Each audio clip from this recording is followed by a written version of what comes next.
So can we ever be totally free from the ideologies we pick up from the culture around us? In this address today, can I be free from all that I've been exposed to before? Certainly not. I'm not creating out of nothing. I am bound by my reading, my life experience, and all those I have given my attention to in my life. Dialectical thinking requires a starting point. But it is our duty ever to loosen the bonds, to attempt to achieve escape velocity, to evolve beyond what's been done to us, and so create and do afresh.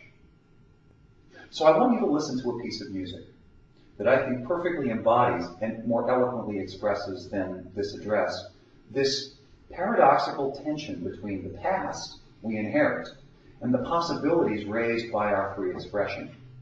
The dialectic interplay between institution and creation. It's a collaboration, and I thank Daphne for putting me in mind of this. It's a collaboration between the traditional medieval sacred music form called the motet and free-form jazz. The Hilliard Ensemble are the voices trained in this tradition handed down from the French Catholic tradition of the Middle Ages. The solo saxophone you hear is played by Norwegian jazz musician Jan Garbarek, improvising around the motet, the firm basis. The result of the clash of the two, is a third thing. This musical experience you're about to hear lasts about 5 minutes. And I want you to hear it as a dialogue between the old and the new, between the traditions we inherit and the inner light that shines in the heart of each individual person.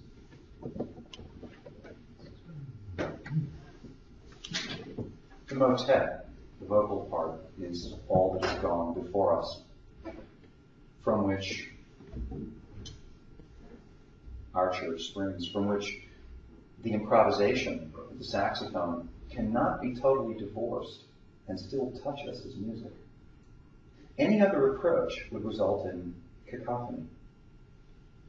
The saxophonist must still adhere to the tonal music scale, to key, to time, but he is as free as he is ever likely to be. This music, for me, represents us, here assembled, inheritors of a tradition, and yet free to transmute it into something else. Without the motet, Garbarek's music would lack form. Without Garbarek, the music, the motet, would be a mere museum piece, interesting but remote from us. Together, they are more than the sum of their parts. Liberation, rather than mere hindbound tradition, rather than total tonal anarchy. What then are we bound to?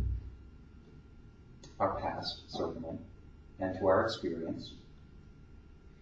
To the gift of reason that represents the highest part of our minds and the most human part of our being. And of course, to each other, through the loving kindness we espouse in our community. Let us fly in these fetters.